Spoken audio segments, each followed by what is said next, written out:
पहला श्लोक मंगलाचरण से प्रारंभ होता है, जहाँ गुरु जी ने अपने आराध्य श्री रामचंद्र जी और अपने सद्गुरु को भक्ति के साथ नमन करते हुए ज्ञान सार का उपदेश प्रारंभ किया है।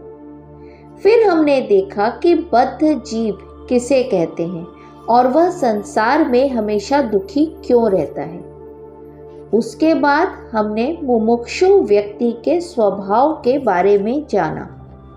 फिर हमने जाना कि साधक किसे कहते हैं और उसके मन के भाव कैसे होते हैं, यानी एक साधक की सोच कैसी होती है। उसके बाद हमने जाना कि जिज्ञासु किस प्रकार का चिंतन करता है।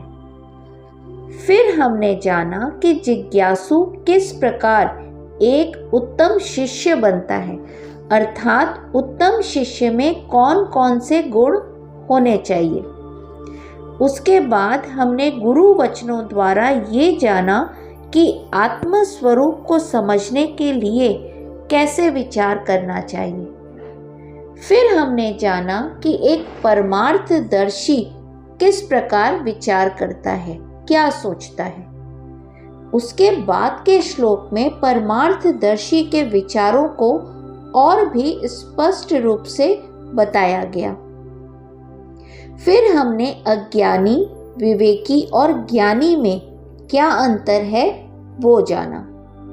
उसके बाद हमने देखा कि जब मन परम ब्रह्म में लीन हो जाता है तब कैसे सारे द्वैत भाव नष्ट हो जाते हैं। फिर हमने देखा कि जीवन मुक्त पुरुष के लक्षण क्या हैं। अब आगे श्लोक संख्या 13। यदेतद् जगत् दुःख रूपं पुरासित तदेवाधुनानंद रूपं हि भाति अशक्यं मतं यत् कृतं येन कार्यं गुरुं तं पुनर्वै नमामि नमामि।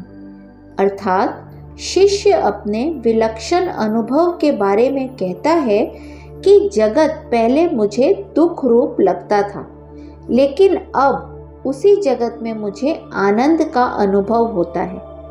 असंभव लगने वाले कार्य को जिन गुरु ने कर दिया उनको मैं पुनः पुनः नमन करता हूँ। शिष्य अपने विलक्षण अनुभव के बारे में कहता है कि जगत पहले मुझे दुख रूप लगता था, लेकिन अब उसी जगत में मुझे आनंद का अनुभव होता है।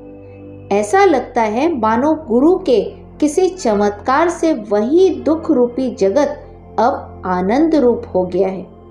अब ऐसा लगता है मानो आनंद ही ब्रह्म है। उस आनंद ब्रह्म में ही यह जगत स्थित है। आनंद में ही सब लीन हो गए हैं। जहाँ देखो वहाँ आनंद ही आनंद है। जब मुझे यह संपूर्ण जगत दुखमय लगता था तब मुझे आनंद रूप ब्रह्म की बात असंभव लगती थी।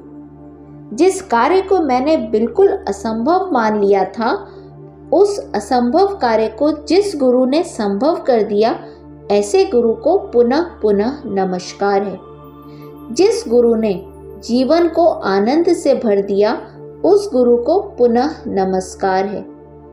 अब मेरा आनंद किसी वस्तु, स्थान, घटना या व्यक्ति के ऊपर आश्रित नहीं है, क्योंकि अब यह ज्ञान हो गया है कि आनंद ही हमारा स्वरूप है।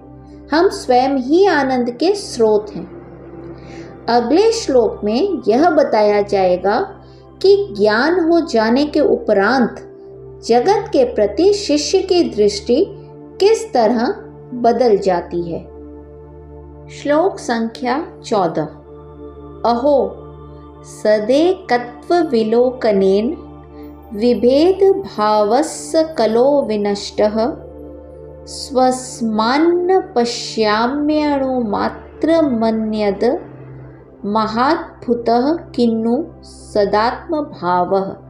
अर्थात क्या आश्चर्य है, उस परम सत्य की एकता के दर्शन से मेरे मन में जो भेदभाव थे वे पूर्णतया नष्ट हो गए हैं। अब मैं अणु मात्र चीज भी अपने से भिन्न नहीं देखता हूँ। क्या ऐसे सत दर्शन की दृष्टि प्राप्त हो जाना एक अद्भुत आश्चर्य नहीं है? गुरुदेव ने जो ज्ञान का अनुभव करा दिया है, उससे मुझे पता चल गया है कि एक ही सत वस्तु है। उपनिषद में भी कहा है कि एकम सत तत् सत्यम स आत्मा तत् त्वम असि। इसका अर्थ है कि एक ही सत्य है, वही आत्मा है, वही तुम हो। एक ही सत्य पहले भी था, वही अब भी है। हमने ही पता नहीं कहाँ से भेदभाव खड़े कर दिए हैं। उस परम सत्य की एकता के दर्शन से मेरे मन में पहले जो सारे भेदभाव थे और जिनको मैंने सत्य मान लिया था, वे सब नष्ट हो गए हैं। अब अपने से भिन्न मैं कुछ भी नहीं देखता हूँ। अब तो मैंने जान लिया है कि जो जो मैं देखता हूँ वह सब मैं ही हूँ।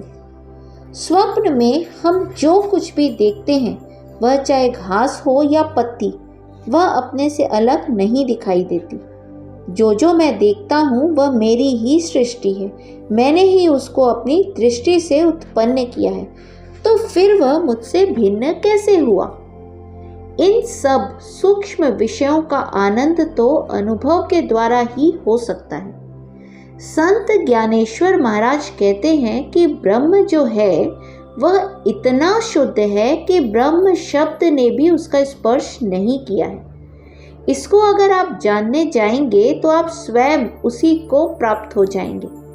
जानने की और लौटने की प्रक्रिया ही खत्म हो जाएगी। यह ऐसा तत्व है, मानो शिष्य अपने आप से बात करते हुए कह रहा हो कि यह जो एकत्व का भाव है वह क्या आश्चर्य नहीं है। अगले श्लोक में शिष्य अपनी पहली अवस्था के बारे में सोचता है कि ज्ञान प्राप्ति से पहले उसकी दृष्टि कैसी थी। श्लोक संख्या 15। आसित पुरा में निज कर्तृतामति प्राप्ता यया में चिर दुख संसृति शिथिलीकृता सा कृति योग द्वारा बोधेन दासोह मितिस्वरस्य। अर्थात पहले मुझ में कर्तृत्व बुद्धि थी, जिसके कारण मुझे लंबे समय तक दुख ही प्राप्त होता रहा। उस कर्तृत्व बुद्धि को मैंने यह भाव रखते हुए कि मैं ईश्वर का दास हूँ, कर्म योग के द्वारा शिथिल किया। अब शिष्य अपनी पहली अवस्था को सोचने लगा कि पहले मैं किस प्रकार सोचता था, मेरी दृष्टि कैसी थी। जब मैं अध्यात्म मार्ग को नहीं जानता था तब मेरे मन में कर्तृत्व बुद्धि थी। तब मैं अपने आप को सब चीज का कर्ता मानता था, भोक्ता मानता था। यह भाव मेरे मन में बड़ा दृढ़ था। फिर जब मैंने इस मार्ग पर चलना प्रारंभ किया तो मुझे पता चला कि मुझे कर्म योग का पालन करना चाहिए। अपने मन को भी फिर मैंने शुद्ध किया। देखा जाए तो हम अभी कर्ता भोक्ता के भाव पे पड़े हुए हैं। उससे निकलने के लिए यह भाव बनाना पड़ेगा कि मैं तो कर्ता नहीं हूँ, केवल एक करण हूँ भगवान के हाथ में। इस प्रकार पहले कर्म योग के द्वारा अहंकार का नाश करना चाहिए। कर्म योग द्वारा यह जान लेने के बाद कि मैं ईश्वर का दास हूँ, फिर वह शिष्य किस प्रकार सोचता है, यह हम अगले श्लोक में देखेंगे।